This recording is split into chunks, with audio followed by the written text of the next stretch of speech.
Talakayin ang katotohanan at tuntunang magbibigay linaw sa lahat ng isyong panrelihiyon sa buhay ng tao. Talakayin ang katotohanan, maging bukas ang isip at tanggapin ang katotohanan. Talakayin ang katotohanan, lahat ng relihiyon ay welcome sa palatuntunang ito. Huwag mahiya, makinig at magtanong sa Talakayin ang katotohanan. At ngayon, narito ang inyong lingkod, Brother Khalid Sanchez.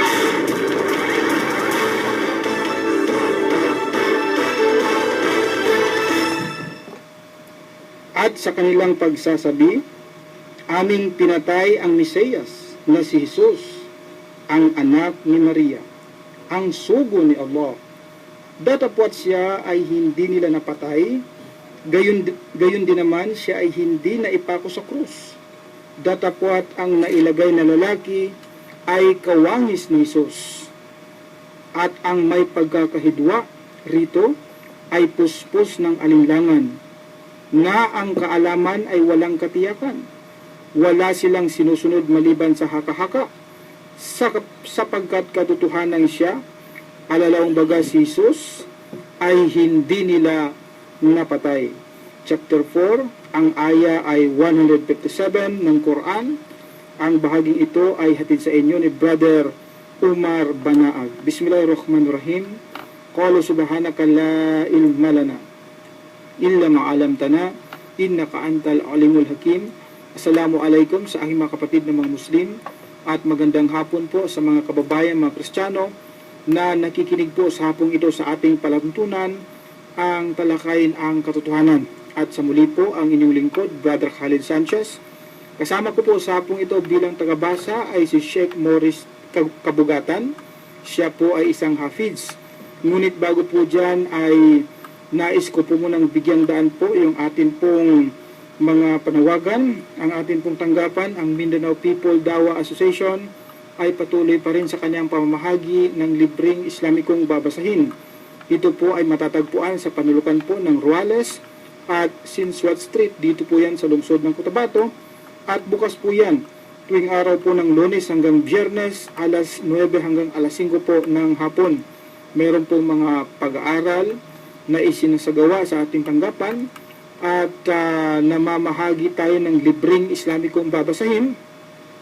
Kaya po aming inaanyayahan yung ating mga kababayan na dalawin po, bisitahin yung ating tanggapan upang sa ganon tayo ay magkakaroon ng tamang pagkakaalam kung ano po ba ang Islam, no? Ang paniniwala sa Islam. At yung atin pong branch naman, ito po ay matatagpuan naman sa Notre Dame Avenue. Dito po yan sa Cotabato City. At sa mga kababayan po natin na kung saan ay patuloy ang kanilang pagsubaybay sa ating palantunan, ito pong ating pangradyong palantunan ay maaari na rin pong makita sa youtube.com. Ang gagawin po lamang ay i-search or i-type po yung ating pangalan, Khalid Sanchez, at makita nyo yung iba't ibang paksa na ating tinalakay dito po sa radyo, no, sa ating palatuntunan. At paki-like na rin po, no, sa mga mahilig dyan sa Facebook, yung atin pong page, Bro Khalid Sanchez. Yan po, no? So yan po ang ating mga panawagan. Ang ating pong contact number na maaari pong padalhan ng mga katanungan sa mga nais maging bahagi ng ating palantunan. Ang ating pong contact number ay 0915-50-63652,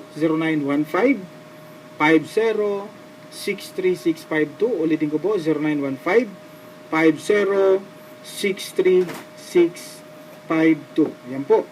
So, may batiin ka, Sheikh? Wala na. Wala na. So, okay na siguro yan, Sheikh? Yung mic mo dyan, no? Tingnan mo. Sige lang, kasi dito lang tayo, no? Hiram-hiram lang tayo, Sheikh, ng mic na yan. Okay. So, sapagkat napaka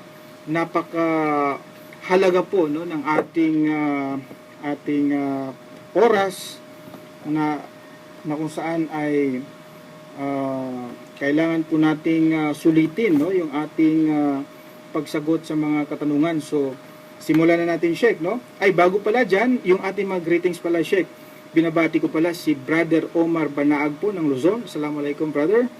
kay Sister Asria Datumanong ng Kingdom of Saudi Arabia, kay Sister Jane Pandalangan ng United Arab Emirates, Sister Dona Bilgari ng Kuwait, Nasruddin Ilya ng Jeddah, kay Sheikh Abdul Kahar Kumpa ng Kuwait, kay Engineer Tizan Giamaluddin at Engineer Nuruddin Bila ng Qatar, kay Brother Boni Lidasa ng Jeddah, kay Ibrahim Mendez ng Kauswagan, kay Brother Abdullah Gayak ng Cotabato Hardware, dito po yan sa Cotabato City, at kay Sister Habibi Gina Choi Imperial ng Canada. Sa inyong lahat po,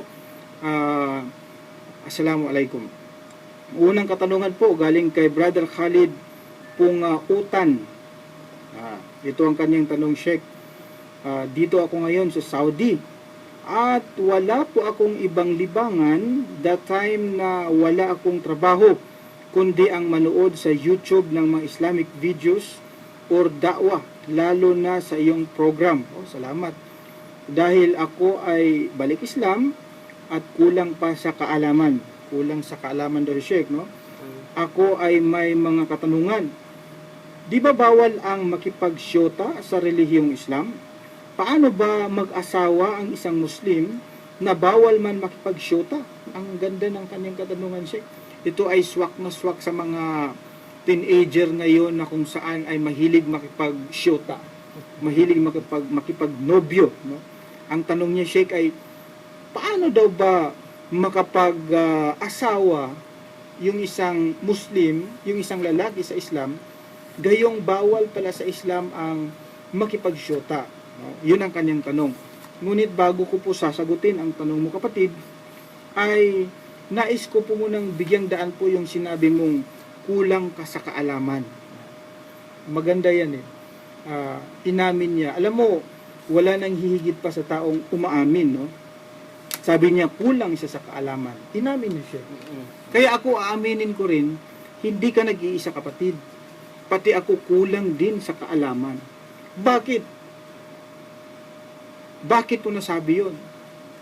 Sapagkat ang dakilang tagapaglikha, si Allah, mismo ang nagsabi sa maluwalhating Quran na tayo, in fact, lahat tayo, hindi lang ikaw, kapatid, tayo ay kulang sa kaalaman. Kukunti lang ang kaalaman natin. Ano po ang patunay? Basahin natin siya sa chapter 17, Suratul Isra, no? Ang talata po ay 85 po yan ng maluwalhating Quran. Si Allah mismo ang nagsabi, kapatid. Tingnan mo Iqra. أعوذ بالله من الشيطان الرجيم بسم الله الرحمن الرحيم ويسألونك عن الروح قل الروح من أمر ربي وما أوتيتم من العلم إلا قليلا. Yun. Kita niyo, sabi ng Allah, wa ma'utito minal ilmi illa qalila. Ganito po ang kanyang pinakamalapit na kahulugan. At sila ay nagtatanong sa iyo tungkol sa ruh. Ito yung close and open parenthesis, kaluluwa. Iyong ipagbadya ang tungkol sa ruh, ang kaalaman dito ay nasa aking Panginoon. Ito, sabi ng Allah. At kayo, ang tinutukoy ay tayo, yung sangkatauhan, sabi niya, at kayo ay hindi binigyan ng karunungan maliban sa kararampot lamang. Sheikh, talagang kalil. No? Kokonte, no? Kararampot, kokonte ang ibinigay sa atin ng kaalaman. Kaya nga hindi ka nag-iisa, kapatid, no? Marami tayo, lahat pala tayo, sinabi ng dakilang tagapaglikha. Balikan ko yung tanong mo na paano mag-aasawa yung isang Muslim, bawal makipagsyota. Ang utos po ng ating maluwalhating Quran ay mag-asawa at hindi makipagsyota. Yun ang utos eh. Ito ang sabi sa chapter 4 ng Quran, ang aya po ay 3. Ganito po, Iqra. أعوذ بالله من الشيطان الرجيم وإن خفتم ألا تقسطوا في اليتامى فانكحوا ما طاب لكم من النساء مثنى وثلاث ورباع فإن خفتم ألا تعدلوا فواحدة أو ما ملكت أيمانكم ذلك أدنى ألا تعولوا. Ganito po ang kanyang pinakamalapit na kahulugan. Sabi niya, at kung kayo ay nangangamba na kayo ay hindi makagaganap na maging makatarungan sa mga ulila, sabi niya, kayo ay magsipag-asawa ng kababaihan na inyong mapusuan.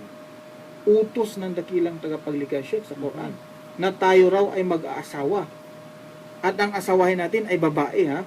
Hindi lalaki, Sheikh, no? Utos ng Allah sa mga lalaki ito na mag-asawa ng mga kababaihan na inyong mapupusuan. Ma tabalakum minan nisa. Ilan? Sabi niya, mathna. 2. Sheikh, no? O di kay 3. Oy. O di kay 4. Sabi niya. Datapwat kung kayo ay nangangamba na kayo ay hindi makagaganap na maging makatarungan, kung gayon ay mag-asawa lamang ng isa. Wow! Ito ay kaisa-isahang aklat sa buong mundo na nagsasabi, Sheikh, na mag-asawa ka lamang ng isa ng Quran. Kasi sa Biblia, Sheikh, hindi ganun eh. Maya, no? So, ang utos, mag-asawa, hindi makipagsyota. Ang tanong ng brother ay, paano nga ba siya makapag-asawa kung hindi siya makipagsyota? Parang yun ang kanyang tanong, Sheikh, no? Paano siya makapag-asawa? Paano siya mag-asawa kung hindi siya makipagsyota? Bakit? Kailangan pa bang isusyota mo ang babae bago mo siya maging asawa?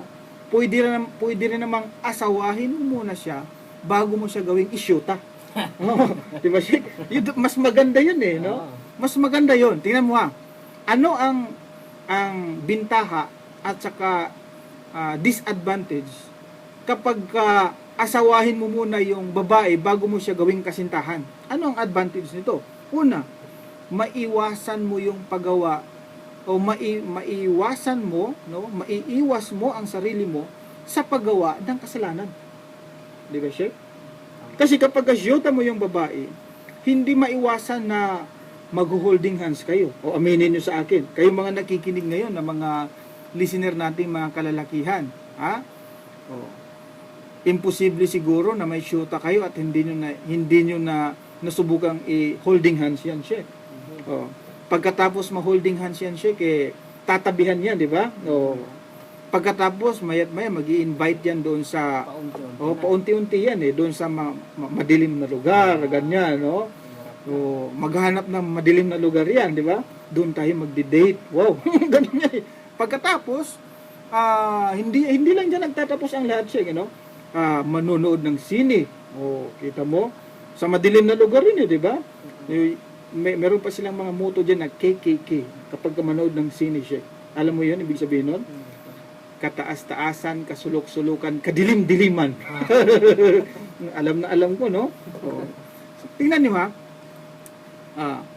pagdating sa mga bagay na ganyan, hindi na iiwasan na madidemonyo ka. At madidemonyo rin yung babae. Hanggang sa kayo ngayon, mula sa sinihan ay papasok na ngayon sa tatapusin natin ito sa hotel. Ganun eh, di ba? Pupunta na lang tayo sa hotel. Doon na. So, ano mangyari niyan? Mabubuntis yung Sheikh. Oh. Tapos, hindi niya asawa yun. Di ba? Oh. So, nagkasala sila ngayon.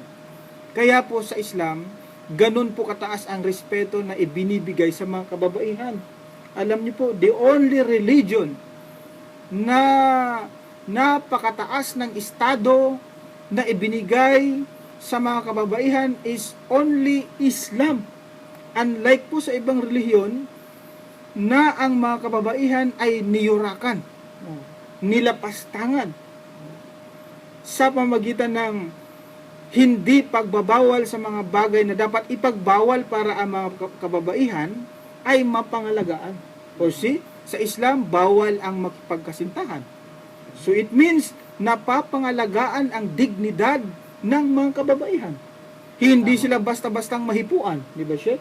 Hindi mo sila basta-bastang madala sa sinihan.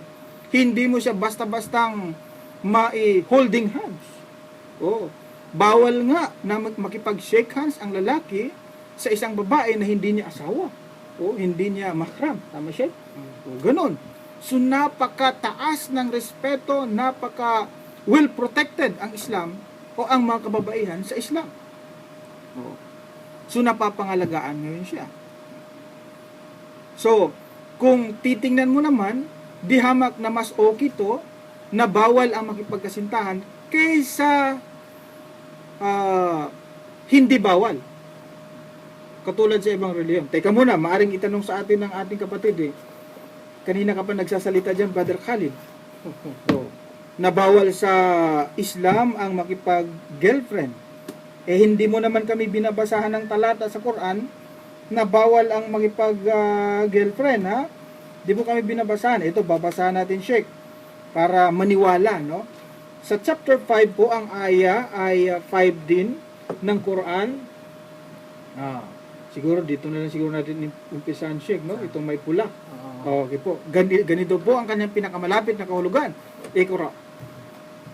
Arabic pala, hindi pa kahulugan أعوذ بالله من الشيطان الرجيم ولا متخذي أخدان ومن يكفر بالإيمان فقد حبط عمله وهو في الآخرة من الخاسرين. So, ganito po ang kanyang pinakamalapit na kahulugan. Basahin ko po sa English. Sheikh, ganito po. English yan, no? Sabi ganito. Koreksyonan mo lang, Sheikh, ha? Sabi niya ganito.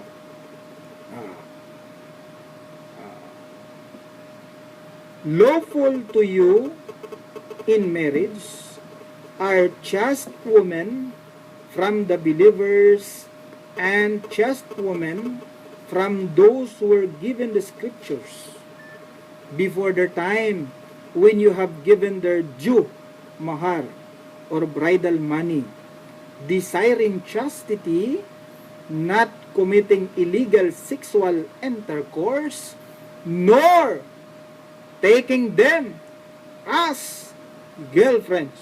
Ang liwanag, siya. Nabasa mo ba yung salitang girlfriends dyan? Pakikipag-syota yan. Not committing illegal sexual intercourse, nor taking them as girlfriends. Bawal po pala talaga sa Quran ang magipag-girlfriend, no? Kita nyo? So, mas maigi po na asawahin. Asawahin mo na siya. Yun ang utos, Yun ang utos, Kaysa naman, isusyuta mo muna, tapos paano hindi kayo magkatuluyan? Kawawa naman yung babae. Naisuko na yung bandera, hindi pa pala ni asawa yun. Sheikh, may ganyan Kaya marami po sa mga lumalabas ngayon ng mga kabataan, yung mga bastardo. Alam niyo po, sa Islam, bawal po ang isusyota ang mga kababaihan dito sapagkat pinapangalagaan po ng Islam ang dignidad ng mga kababaihan po. No? Ngayon, sa Biblia lang naman po hindi bawal ang pagkipagkasintahan, Sheikh. Kaya hindi natin masisisi yung ating mga kababayang mga Kristiyano kung sila ay magipag-nobya, magipag-nobyo, magipagkasintahan. Dahil sa Biblia po, may mga may mga pagkakataon na maging sa Biblia ay mababasa yung pakikipagkasintahan. Opo. Totoo po 'yan. Saan po natin mabasa na pwede po ang makipagkasintahan? Sa Biblia. Ito po, babasahin ko po Huwag po kayong kukurap dyan at baka hindi nyo maano yung talata na aking babanggitin. Ano po? Sa aklat po ng awit ng mga awit, ito po kay Solomon. Sa 4, umpisan ko sa 10 hanggang sa 11, ganito po ang pagkasabi dito. Tingnan mo, Sheikh, pakinggan mo. Binabanggit dito kasintahan, sabi niya. Pagkaganda. Kagandahan ka agad siya. Grabe, no? Pagkaganda ng iyong pagsinta, kapatid ko. Kasintahan ko. Ay, binabanggit ka agad siya. Kasintahan ko. Pagkaigi ng iyong pagsinta kaysa alak. At ang amoy ng iyong mga langis kaysa lahat na sari-saring pabango. O iyong mga labi. Lips yan, no? Mga labi. O kasintahan ko. O, Biblia yan, binabasa ko, kasintahan niya. Na nagsisitulo. Uy, ano kaya ito? Na nagsisitulo na gaya ng pulot-pukyutan. Pulot at gatas ay nasa ilalim ng iyong dila. At ang amoy ng iyong mga suot ay gaya ng amoy ng Libanon. Tapos, inihambing pa siya ng Biblia yung suso, yung dalawang suso ng babae, inihambing pa ng Biblia yan yung kasintahan niya, tinan mo sa parihong kabanata 4 verse 5 ng awit ng mga awit, ganito ang sinasabi, inihambing yung dalawang suso, sabi niya, ang iyong dalawang suso, grabe, matindi siya, kabastusan na ito, di ba? Nasa Biblia salita ng Diyos yan nasa Biblia. Kaya po kung mag-file sila ng kaso sa atin dahil nagsalita tayo ng mga ganyang suso na yan, abay, unahin nyo munang file ang kaso ang nagsabi nito, ang nagsulat sa Biblia po no? Hindi galing sa amin yan. Ang iyong dalawang suso ay gaya ng dalawang batang usa na mga kambal ng isang inahin na nagsisisabsab sa gitna ng mga lila. Grabe siya. Yung dalawang suso ng kasintahan niya, inihambing niya sa dalawang batang usa. Grabe, no? Kita mo yan? Biblia po ang binabasa namin. So, kaya po, sinasabi namin na bawal ang magpagsyuta sapagkat yan ay ipinag-utos ng Allah na bawal talaga yan. Yan kasi ang unang hakbang sa pag-commit ng zina. Ay sabi ng Allah, wala takrabu zina. Huwag kayong lumapit sa pakikiapid. Yung pakipagkasintahan, yan ay isang uri ng paglapit sa pakikiapid. Yung paglapit pa lang, bawal na How much more kung gagawin mo ito? Yun po ang aming kasagutan kay Brother Khalid ng Saudi Arabia. Galing po kay Randy Padilla ng Jeddah. Sabi niya, kung sa Kristiyano, ito, humahataw itong si Randy Padilla brother natin sa Jeddah, ito siya, tagapakinig natin ito sa YouTube Kung sa Kristiyano ay Diyos si Jesus, at siya rin ang Diyos na nagkatawang tao, at siya po ay isang lalaki, di po ba? Grabe naman. Oo naman. Tanong, sa panahon na siya ay naging tao, nakaranas ba siya ng pagtatalik? Sa isang babae? O nakaranas din ba siya na mag-masturbate? Grabe ka brutal ang tanong niya. Kasi imposible sa isang tunay na lalaki ang hindi makaranas ng ganyang bagay. Tama naman, Sheikh, no? Imposible raw sa isang tunay na lalaki. Kahit na yung hindi tunay na lalaki, gumaganyan din siya. Sabi, imposible raw sa tunay na lalaki na hindi makaranas ng ganyan.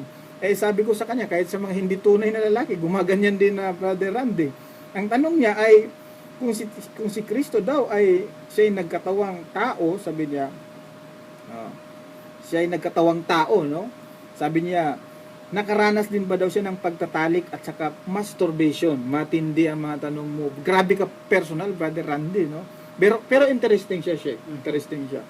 Very interesting. Ganito po yan. No? Sabi mo siya ay nagkatawang tao. Mali po na perception according to the view of the Bible na si Kristo ay nagkatawang tao. Mali yan, ha? Lagi nating naririnig yan sa mga pastor, maging sa mga pari, na sinasabi nila na si Kristo raw ay nagkatawang tao. Tandaan nyo po yan. Marami po nakikinig sa atin ngayon ng mga Kristiyano, hindi lang dito sa Cotabato, kundi maging sa ibang bahagi po ng mundo. Lagi nila sinasabi na si Kristo ay nagkatawang tao. Si Kristo ay nagkatawang tao, sabi, no? According po sa Biblia, hindi po si Kristo ang nagkatawang tao, kundi yung nagkatawang tao, yung salita. Ito po yan. Sa sa Juan 1, ang talata ay 14, ganito po ang pagkakasabi. At nagkatawang tao ang berbo. Yun. Ang nagkatawang tao po, yung berbo o yung salita. Hindi po si Kristo. Oh. Kaya po mali po sabihin na si Kristo ay nagkatawang tao. No. Ang sinabi po sa Biblia, yung berbo, yung salita, ang nagkatawang tao. At kung sino man yun, hindi yun ang itinanong, no? So, dadagdagan natin. Sabi niya, babalikan natin yung tanong ni Brother Randy, Sheikh, nagipagtalik din ba daw si Kristo? Ba, maganda sagutin ito, no? Ito, dalawa kasi ang tanong niya, nakipagtalik, nagmasturbate, ganun, no? Ganito yan, Brother Randy, ng Jeddah. Ako po ay naniniwala, maring ito ay hindi sasang-ayunan ng aking mga ating mga tagapakinig, Sheikh, no, maring ang iba sa kanila ay hindi sasang-ayon dito. Ngunit ako ay naniniwala na si Kristo ay nakasubok ng ganyan. Nakasubok ng ganyan, Sheikh. Dahil tao nga eh. Tao. Yun ay isang patunay na si Kristo ay tunay, totoong tao. At isa pa, na sinabi ko na siya ay nakasubok ng ganyan. Dahil sa sinabi sa Quran, chapter 13, ang talata po ay 38, ganito po ang pagsasabi, Iqra. أعوذ بالله من الشيطان الرجيم ولقد أرسلنا رسلا من قبلك وجعلنا لهم أزواجا وذرية وما كان لرسول أن يأتي بآية إلا بإذن الله لكل أجل كتاب. Ganito po yan, pinakamalapit ng kahulugan. Sabi niya, at katotohanan kami ay nagsugo ng mga sugo na nauna pa sa iyo. Ang sinasabihan po ng Allah ay ang Propeta Muhammad sallallahu alaihi wasallam. Sinabihan niya ang Propeta Muhammad na siya raw ay nagsugo ng mga sugo na nauna pa kay Muhammad. Alam natin si Kristo nauna pa kay Muhammad yan eh. At sabi niya, aming binigyan sila ng mga asawa at anak. Oh, eh the fact na binigyan ng asawa at nagkaroon pa ng anak, eh, talaga naka-experience ng pagtatalik yun siya. Walang duda. Pero asawa yun. O asawa. O asawa yun. At nagkaroon pa ng anak, Sheikh. Oh, hindi naman sila siguro magkaroon ng anak kung hindi nagtalik, no? Ganon. Hindi katulad kay Maryam. Yes. Hindi katulad kay Maryam na siya ay nagkaanak sa kabila ng wala namang lalaking gumalaw sa kanya. Yun ay sa kadahilan ng yun ay kagustuhan ng Allah, no? Now, ang Biblia po, no? Kaya po wag pong pataka-taka itong mga pastor sa pagsabi na si Kristo ay single all his life, sapagkat sa Biblia po walang record si Kristo mula sa edad na 13 hanggang 29. Walang record eh. Hindi alam kung ano ang ginawa ni Kristo sa edad na 13 hanggang 29. Ang record po ng Biblia ay mula nung siya ipinanganak siya, meron yan sa Biblia eh. Pagkatapos doon siya ay 12 anyos, nakipagdebate siya sa mga scholar ng Taurat, no, sa Jerusalem. May record doon. And then biglang nawala, biglang sumulpot si Kristo sa edad na 30, nagsimula siyang mangaral sa loob ng 3 taon. 3 years. Oh. Yun ang record sa Biblia. Eh ano po ang ginagawa ni Kristo noong siya 13 hanggang 29? Oh. Malay mo, baka nagkaroon siya ng asawa that time. Malay mo, baka may anak pa nga. Alam mo, may ano siya, kung may palabas pa nga na, ewan ko kung nakita mo yun, Sheikh, na si Kristo ay talagang tunay daw na tao, siya ay nagkaroon ng asawa, nagkaroon din ng anak. Well, yan po ay sa Biblia po yan, aside, ano po, no? At ang propeta Muhammad sallallahu alaihi wasallam nagsabi na si Kristo ay buhay pa hanggang sa ngayon at siya ay muling babalik. Kasama sa kanyang misyon yung ituwid yung paniniwala ng tao, no? Yung alisin yung mga cross, no? Yung anuhin yung mga baboy, no? Of course, mag-aasawa siya sa pagbabalik ni Kristo.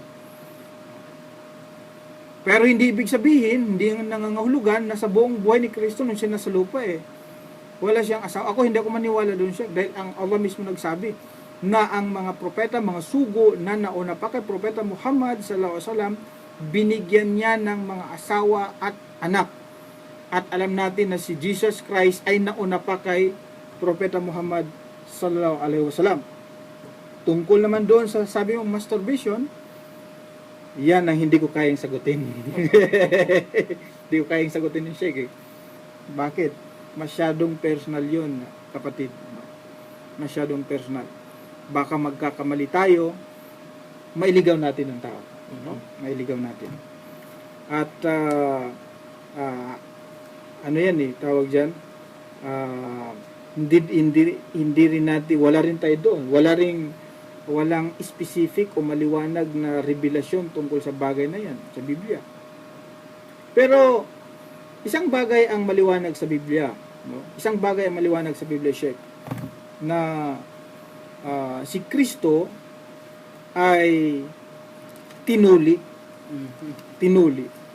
The fact na ikaw ay tinuli, anong paggagamitan mo doon, Sheikh? 'Di ba? Kaya nga tinutuli ka gagamitin mo 'yon, 'di ba? Tinuli siya sa Biblia, tingnan niyo Lucas 1 ang 2 ang talatay 21, sabi niya, at nang makaraan ang 8 araw upang tuliin siya, ay tinawag na Jesus ang kanyang pangalan, na siyang itinawag ng anghel bago siya ipinaglihi sa tiyan.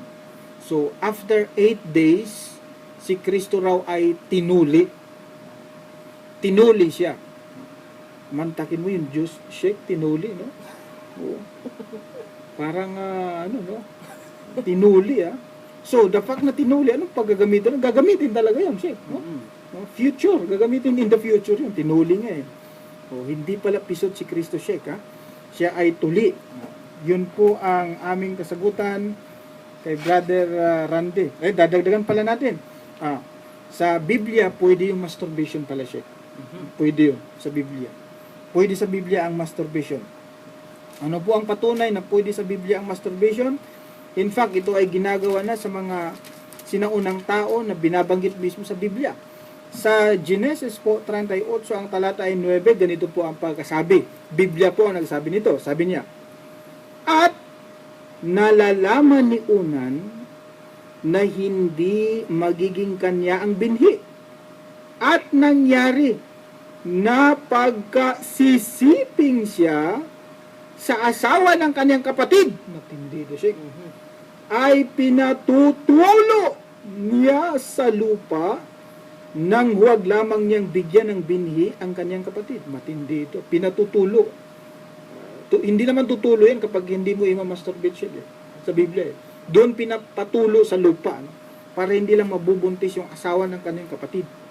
Pinatutulo sa lupa. Ayon sa Biblia. Salita ng Diyos po yan. Sa Biblia po galing yan. Yun po ang aming kasagutan mula po kay Texter 966-53622-7819. Salam po, Brad Khalid, at sa inyong mga kasamahan. Waalaikumsalam, rahmatullah. Tanong lang po, marami na akong narinig na lecture parte sa Islam. Ano po ba ang totoo? O nasaan po ba ngayon si Jesus? Sa pangalawa, pangatlo o sa ikapitong palapag ng langit. Salamat po, Sister Aisha Merioles ng Kingdom of Saudi Arabia. Tinatanong ni Sheikh, no, kung saang palapag daw sa langit si Kristo ngayon. Kasi marami na raw siyang narinig ng mga lecture. Meron daw sa pangalawa, may sa pangatlo, may sa pangpito. Baka meron pang sa pangsiyam yata, Sheikh. Uy, kasiyam na palapag ng langit, no? Ganyan. So naguguluhan siya ngayon. Eto sis, huwag mong guluhin ang sarili mo. Isa po ang maliwanag dyan eh. Ang maliwanag po dyan na si Kristo ay nasa langit ngayon. Siya ay buhay. Basahin muna natin, Sheikh, ang chapter 4, ang aya ay 158 ng Quran. Iqra. أعوذ بالله من الشيطان الرجيم بل رفعه الله إليه وكان الله عزيزا حكيما. Yun. So, ganito po ang kanyang pinakamalapit na kahulugan. Sabi, datapwat itinaas siya, si Jesus daw, sa kanyang katawan at kaluluwa, itinaas siya ni Allah, sa kanyang piling. At si Jesus ay nasa kalangitan ngayon. At si Allah ay lalagi ng makapangyarihan ang tigib ng karunungan. Sinasabi po sa Quran na si Kristo daw ay nasa kalangitan ngayon, Sheikh, no? At yan po ay na-prove nung si Propeta Muhammad sallallahu alaihi wasallam ay nagsagawa ng tinatawag na yung Israel Mi'raj. Yes, Mi'raj, no? Yung nung siya ay naglakbay mula sa Makkah papuntang Jerusalem, sa Ilya, no? And then from Jerusalem umakyat papuntang langit. Doon sa unang palapag ng langit nung napunta ang Propeta Muhammad sallallahu alaihi wasallam doon, ang nakita niya doon si Nabi Adam alayhi salam. Nakita niya, no? At nung siya naman ay umakyat sa pangalawang palapag ng langit, nakita naman niya si Nabi Isa o Jesus Christ kasama si Yahya o John the Baptist doon sa pangalawang palapag. Doon nakita ng Propeta Muhammad sallallahu alaihi wasallam si Kristo. Kasama niya si Juan Bautista. Si Juan Bautista na kanyang pinsan yata niya ito na kakontemporary niya na propeta. Nakita ng Propeta Muhammad sallallahu alaihi wasallam sila doon sa ikalawang palapag ng langit. No? Doon siya sa hadis ng Propeta Muhammad, sa laysay ng propeta yan. So ang maliwanag ngayon, si Kristo ay nasa ikalawang palapag ng langit. Ngayon, ang tanong Sheikh, dadagdagan natin. Ano ba ang ginagawa ni Kristo ngayon sa langit? Yan. So, halongkatin natin ang sinasabi ng Biblia. Kasi may problema dyan, Sheikh. May problema dyan eh. Tingnan mo sa Biblia po, merong binabanggit, Sheikh, ang Biblia tungkol sa ginagawa ni Kristo ngayon sa langit. Ano ba ang ginagawa ngayon ni Kristo sa langit? Ito po, basahin ko Tingnan mo, Sheikh, Si Kristo daw po ngayon, siya ay nakatindig sa langit. Matindi yan, Sheikh. Sa Biblia yan, Sheikh. Opo, sa Biblia. Nakatindig. Si Kristo ngayon ay nakatindig sa langit. Dadagdag ko lang ito doon sa, sister? Nakatindig. Kapag kasi sinasabi natin nakatindig, nakaupo ba yan? Hindi, Sheikh, di ba? Kapag ka nakatindig, hindi nakaupo yun. Hindi rin nakahiga yun. Hindi rin nakatuwad yun. Nakatindig. Tindig. Nakatayo. Yun ang sinasabi sa Biblia. Ngayon daw nakatindig si Kristo. Tingnan mo Sa Aklat ng Magawa, 7, ang talata ay 55, ganito po ang pagkasabi. Datapwat siya, palibhasay puspos ng Espiritu Santo, ay tumitig na maigi sa langit. Yun. Tumitig siya. Tumingin siya sa langit. Ano kaya ang kanya nakita nung siya tumitig sa langit? Ito po. At nakita niya ang kaluwalhatian ng Diyos at si Jesus na nakatindig sa kanan ng Diyos. Aba, si Jesus Christ daw nakatindig sa kanan ng Diyos. Nakatindig siya, no? Parang siyang kanang gamay. Oh, Yung parang chest. ganun. Kasi yung Diyos, nakaupo Aha. siguro, or andun din yung Diyos, and then nasa kanang bahagi, si Kristo nakatindig. Mhm. Mantakin mo kung si Kristo Diyos din, dalawa pala ang Diyos ngayon sa langit, no, Shig? Dalawa eh, tingnan mo. Si Kristo nakatindig. Oh, yung si Kristo nakatindig sa kanan ng Diyos. So si Kristo ay Diyos, at meron ding Diyos doon sa bahagi ni Kristo, doon sa katabi ni Kristo, dalawa pala ang Diyos ngayon sa langit, Shig, no? Parang ganun ang tinutukoy doon. Buti na lang sa paniniwala po na totoo, si Kristo ay hindi Diyos. Kasi kung maging Diyos si Kristo, ibig sabihin dalawang Diyos ngayon sa langit. Ngayon, ang issue dito is, si Kristo nakatindig. Mhm. Nakatindig siya, Shig. Aba, nakatindig siya sa langit. Sa kanan ng Diyos. Eh, maliwanag na contradiction po ito. Bakit nasabi ko, Sheikh, na ito po ay isang maliwanag na contradiction? Sapagkat ayon po naman sa isang bahagi po ng Biblia, si Kristo ay nakaupo at hindi nakatindig. Biblia pa rin nagsabi nun, Sheikh. Nakaupo, hindi siya nakatindig. Ito po ang patunay. Biblia pa rin. Contradiction talaga. Marcos 16. Ang talata ay 19. Ganito ang pagkasabi. Ang Panginoong Hesus nga, pagkatapos na sila'y mga kausap niya, ay tinanggap sa itaas ng langit at lumuklok sa kanan ng Diyos. Ibig sabihin ng lumuklok, umupo Mhm. sa kanan ng Diyos. Nakaupo pala, hindi nakatindig siya. Tingnan mo dito, nakaupo.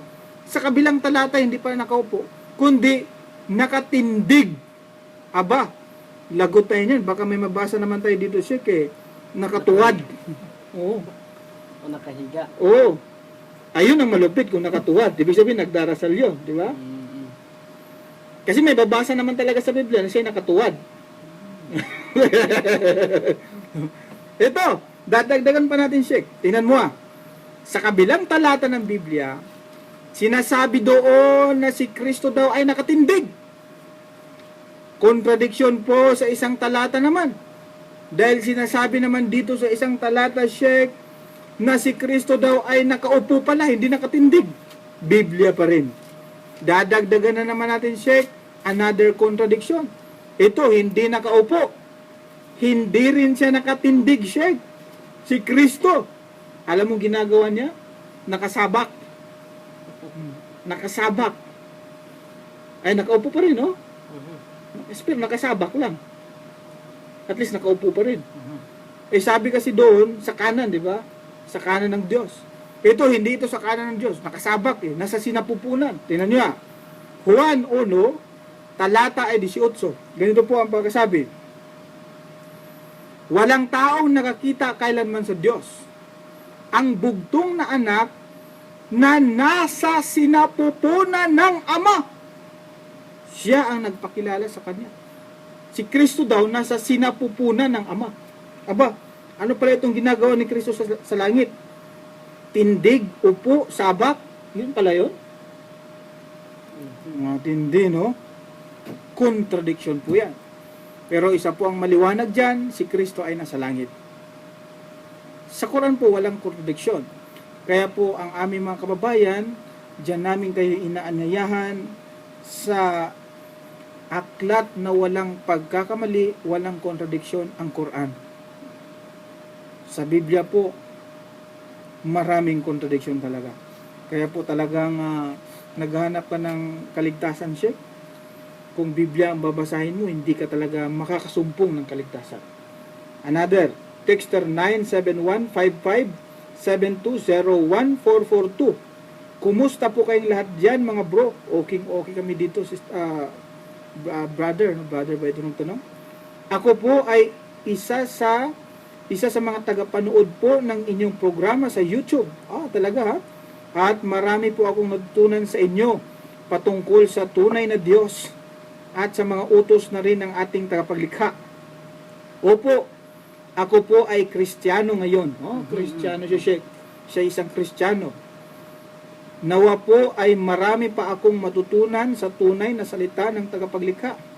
Nasa Dubai po ako ngayon. Nasa Dubai.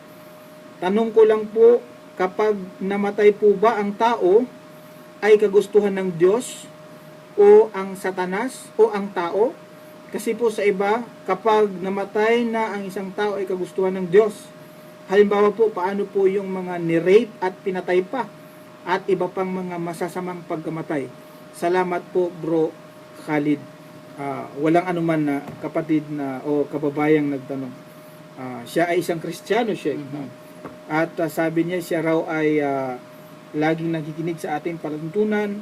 Nawa ang palatuntunan ito ay maging daan, kapatid o kababayan, na masumpungan mo ang katotohanan. Ngayon pa lang sinasabi ko sa iyo, ang katotohanan, itong Islam. Inaanyayahan kita, kabayan, sa Islam. Sana maging bahagi ka ng reliyong ito. Sana makita kita, magsama-sama tayo sa reliyong ito, sa Islam. Ang kanyang tanong ay, pinapayagan daw ba o kagustuhan ba ng Diyos yung kamatayan, no? Yung may mamatay? Ito ba ay kagustuhan ng Diyos? Ang sagot ko naman po dyan ay ang lahat ng nangyayari sa mundo, ito ay nakatakdang mangyari, Sheikh. Nakatakda. Kaya nga, kabilang sa paniniwala po sa Islam, yung paniniwala sa qadar.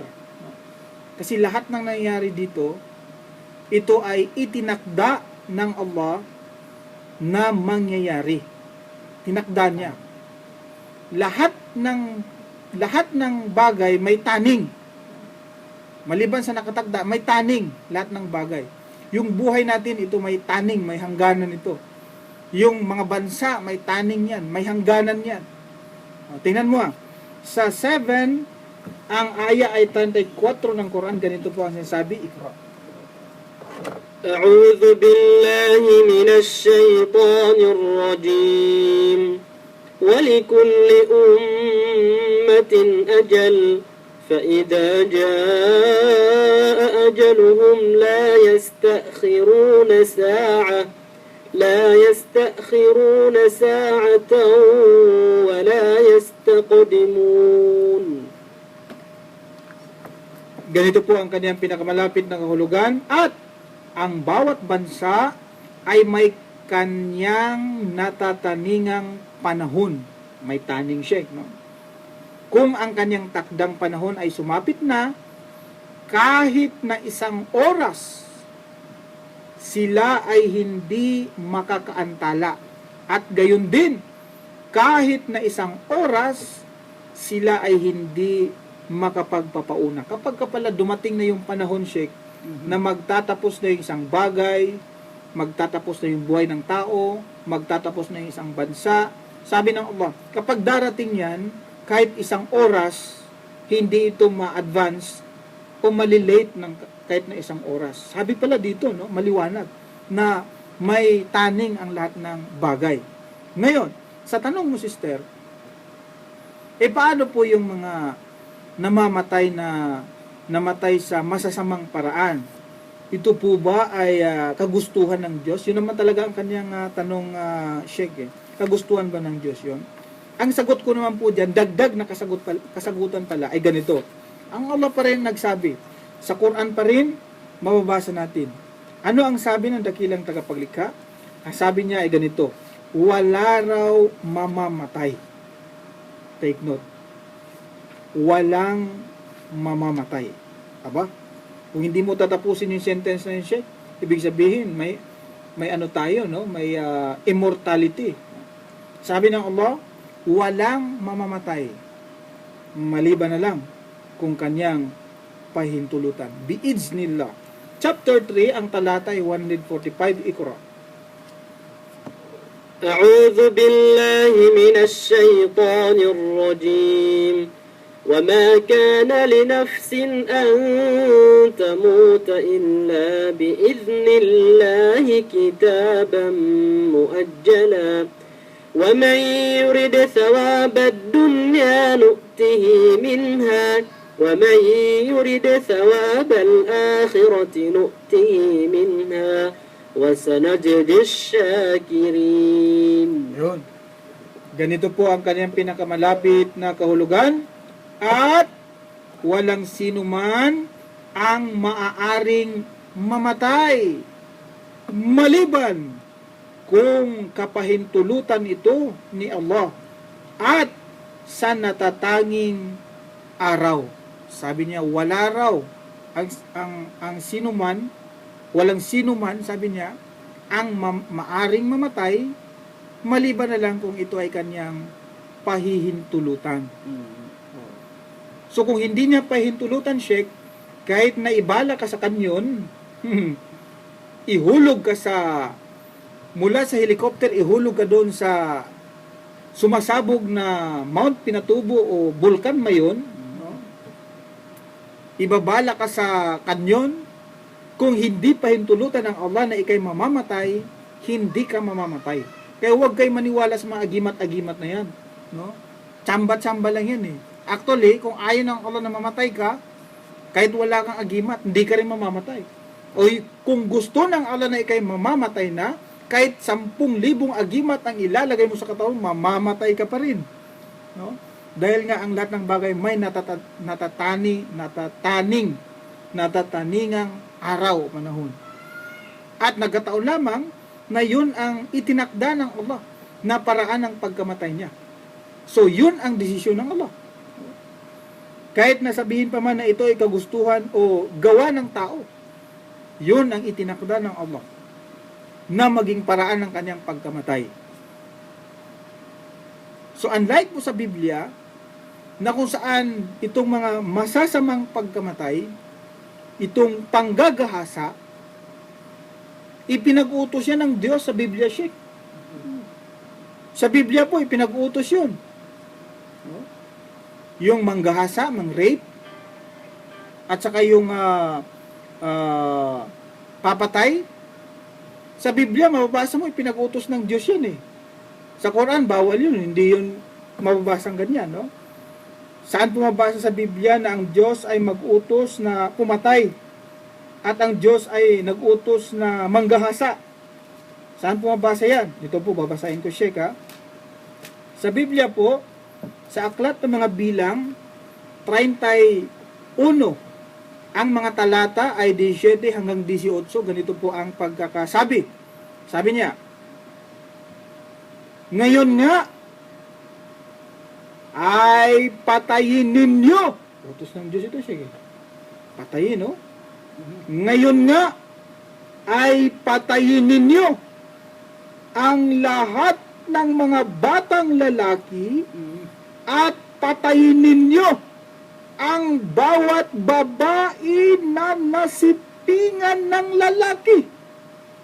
Tindi siya, no? 18. Ngunit, may exception.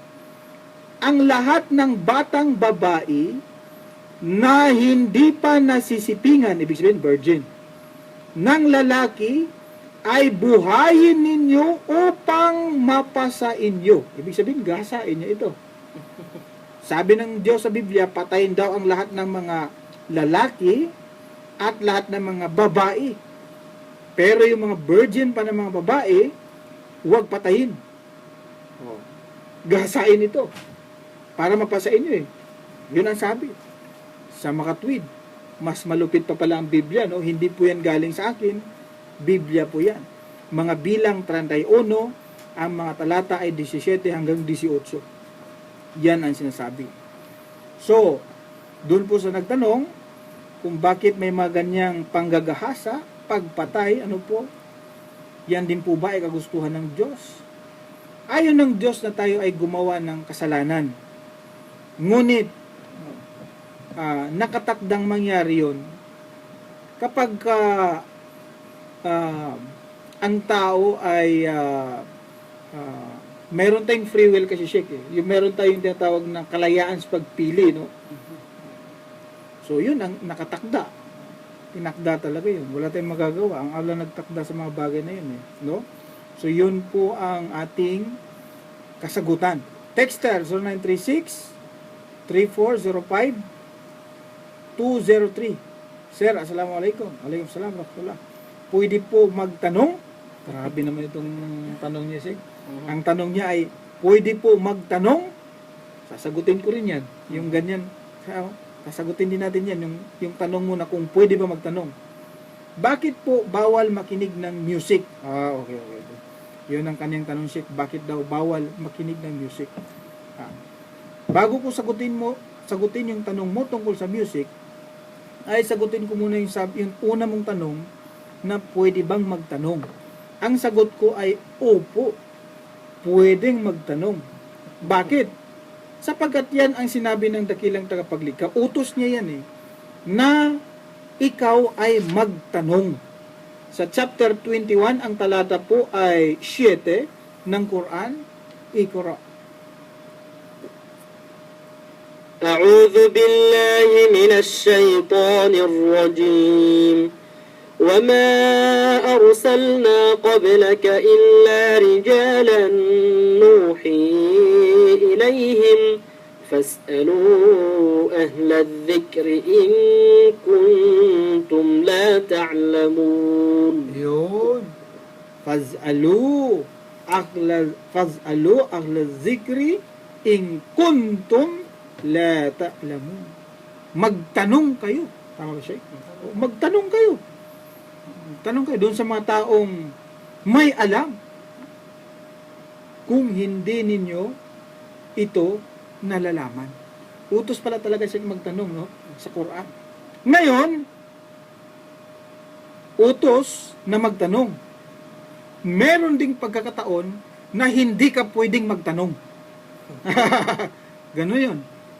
Ipinag-utos ng Allah na tayo ay magtanong doon sa mga taong may alam. Of course, huwag kang magtanong doon sa taong walang alam. Dahil, anong maisasagot niya sa iyo? Utos ng Allah yan. Tanong niya kung pwede magtanong. Opo, pwede magtanong sapagkat utos ng Allah. Ngunit, may mga pagkakataon na hindi ka pwedeng magtanong. Huwag kang magtanong. Bawal itanong ang mga ganitong mga uri ng tanong. Para mas maliwanag. No? Kasi may mga tanong na sumusobra na na dahil sa tanong na ito, hindi ka maliliwanagan kundi ikay maguguluhan at ang dulo nito ay maliligaw ka. So bakit ka pa magtatanong? Kaya ka nga nagtatanong para maliwanagan ka. Kung magtanong ka at ang maging dahilan nito ay pagkaligaw mo, naguguluhan ka, bakit ka pa magtatanong? Tama, di ba siya? Kaya may mga pagkakataon na hindi pwedeng magtanong. At ano yung mga tanong na hindi pwedeng itatanong? Ito sinabi ng Allah sa chapter 5. Ang talata po ay 101 ng Quran. Iqra. أعوذ بالله من الشيطان الرجيم يا أيها الذين آمنوا لا تسألوا عن أشياء إن تبد لكم تسؤكم. Yan. Ganito po yan. Ito ang pinakamalapit ng kahulugan. O kayong nagsisisampalataya, sabi niya. Huwag kayong magtanong. Bawal siya, magtanong. Sabi kanina, magtanong. Dito, bawal. Huwag daw. Huwag kayong magtanong sa mga bagay na kung ito ay ipinaliwanag na sa inyo, ay magbibigay sa inyo ng kaguluhan. Datapwat kung kayo ay magtatanong tungkol dito habang ang Quran ay pinahayag, ito ay gagawin na maging maliwanag sa inyo. Si Allah ay nagpapatawad sa mga ito at si Allah ay lagi nang nagpapatawad sa ang pinaka maawain. Kasi may mga tao pala, Sheikh, na nangaligaw na dahil sa mga tanong na maliwanag nang ipinaliwanag pero nagbibigay ng kaguluhan sa kanila. Tinatanong pa rin. Kaya sila nangaligaw So sinabi ng Allah, tiyan mo kasunod pa rin na talata, 102, kasunod lang. Sabi niya, Iqra. قد سألها قوم من قبلكم ثم أصبحوا بها كافرين. Wow. Ito po ang kanyang pinakamalapit na kahulugan. Noong una pa sa inyo, isang pamayanan ang nagtanong ng gayong mga tanong at dahilan sa gayong pangyayari, sila ay naging hindi mananampalataya. Ang pagtatanong po para sa ikaliliwanag ng isip. Ngayon, kung ang pagtatanong ay para sa ikagugulo ng isip, bawal na magtanong. Kasi maguguluhan ka eh. Pasasaan pa't nagtatanong ka kung hindi ka rin maliliwanagan. Diba, Sheikh? Kaya ka nagtatanong para maliwanagan ka. Ngayon, kung magtanong ka at ang tanong mo ay makapagbigay ng kaguluhan sa iyo, bawal itatanong yan. Yun ang sabi ng dakilang tagapaglikha. Unlike sa Biblia naman, Sheikh, sabi sa Quran, magtanong ka doon sa mga taong may alam. Pero sa Biblia, pinag-utusan sila na magtanong doon sa hayop. Halimbawa sa buaya. Kakaiba talagang Biblia, no? Tingnan mo, Sheikh, ha? Sa Job 12:12, ang talata ay 7, ganito po ang pagsasabi. Ngunit, tanungin mo ngayon ang mga hayop at tuturuan kanila. Sa Biblia pala, no? Kung magtanong ka, doon ka magtanong sa hayop dahil tuturuan kanila. Sige nga, subukan mo magtanong sa buaya kung hindi kanya kakagatin. Ang tanong niya na dagdag, Sheikh, ay bakit daw ipinagbawal ang makinig sa music? Yun naman talaga ang tanong niya, no? Ito rin ang sagot natin, Sheikh. So, chapter 31, ang aya po ay 6, Iqra. أعوذ بالله من الشيطان الرجيم ومن الناس من يشتري لهو الحديث ليضل عن سبيل الله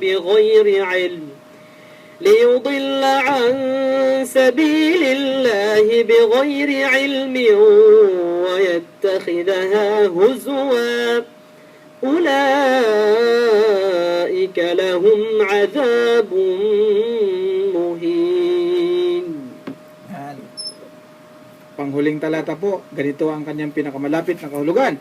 At mayroon sa mga tao ang bumibili ng walang kabuluhang pag-uusap. Alalaong baga ang musika at pagkanta upang iligaw ang iba sa landas ni Allah ng walang kaalaman. Yun po ang dahilan, kapatid, kung bakit ipinagbabawal ang music. Kasi ililigaw ka niya eh.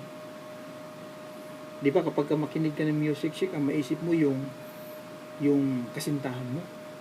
Imbis na ang maisip mo yung Allah, ibang naisip mo eh. Kaya ililigaw ka niya. No? Yun po ang aming kasagutan.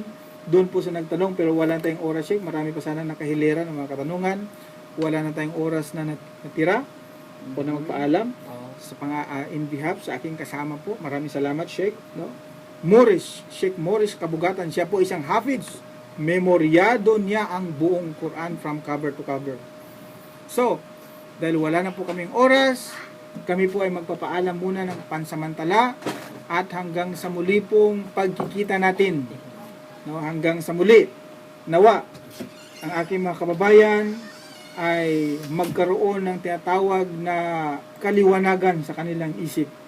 Hindi po kami magsawa na kayo ay aming aanyayahan, iimbitahan po sa tunay, sa matuwid na relihiyon sa Islam, sapagkat ito po ang ikaliligtas ng ating kaluluwa.